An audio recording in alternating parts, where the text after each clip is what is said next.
This is Physics 2112, Lab 1, Charge Tapes by Walker. In this lab, we'll have a introduction, a discussion of the experiment and the results, and a glow script model that models that experiment, and then a discussion of said results. For this experiment, we will charge two pieces of tape with a positive charge, and then observe the repulsive force between them that counteracts gravity. Basically, we're going to hold one tape up to another and watch that top tape seemingly float. And for a quick preview, the tapes did indeed repel each other due to like charges and the electric force, and the charge on the tape was about 1.1 times 10 to the negative 8 coulombs. And the ratio of excess electrons to the atoms of tape came out to about 1 to 7 times 10 to the 6th. So there are much more atoms than are electrons, representing the positive nature of the tape. So the purpose of this lab is to observe the transfer of electrons of Scotch tape and to determine the amount of excess charge on the tape.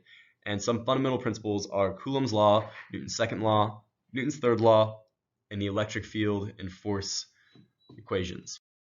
So here is our a diagram representing our experiment, where we have two pieces of tape, and we're basically making the top tape seemingly float by holding one tape up to the other one. And in order to do this, we need to have a few assumptions, namely air resistance is negligible, U tapes have like charges, and the charge is evenly distributed among the surface of the tape.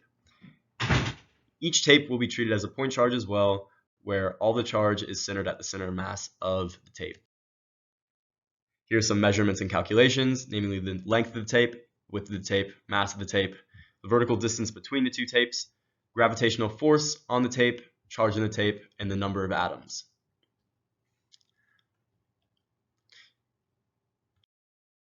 Here's our computational model that models the experiment. This top part, we have our constants, where PHYS is our electric constant 1 over 4 pi epsilon naught, which comes out to about 9 times 10 to the 9th. And then down here, we have our force of gravity and equivalent electric force calculations that were seen on the last slide.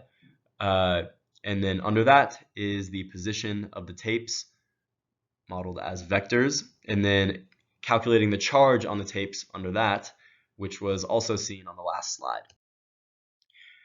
This next part, we are calculating how many electrons are in the tapes, and then we are now modeling the tapes as spheres in the Python modeling software, and then we're simulating the forces as arrows between those spheres. The last part is calculating the number of atoms and finding the ratio of the number of the atoms to the number of. So here's a slide showing the results of that, and where the blue sphere is one of the tapes, the red sphere is the other tape, the red arrow is the electric force, and the green arrow is the gravitational force. As you can see, the red arrow and the green arrow representing the electric force and the gravitational force are the same length, magnitude, and an opposite direction, showing how they cancel each other out, causing the top one to float. Because the tape is positively charged, there are more protons and electrons, as we observed, and the electric force canceled out the gravitational force for the two-tape experiment, causing the top tape to float as expected. But there are some possible sources of error, namely inaccurate measurements for length, width, and separation distance, some rounding errors in calculations, and possibly I could not have held the U-tape perfectly parallel to the above tape, causing errors in measurements.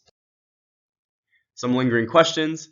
What if the electrons had positive charge and the protons had negative charge? What would change about the observations you made with your tapes and the other charged objects? The electric field would be pointed in the opposite direction. However, the observed phenomena would remain the same, as like charges will still repel. And then why is it important to handle the charged tapes as little as possible? And by handling the tapes, charges rubbed off, making the effective charge of each tape less, which could be negatively affect the experiment. And then if the tapes come into contact with your hands or other objects, again, charge is rubbed off.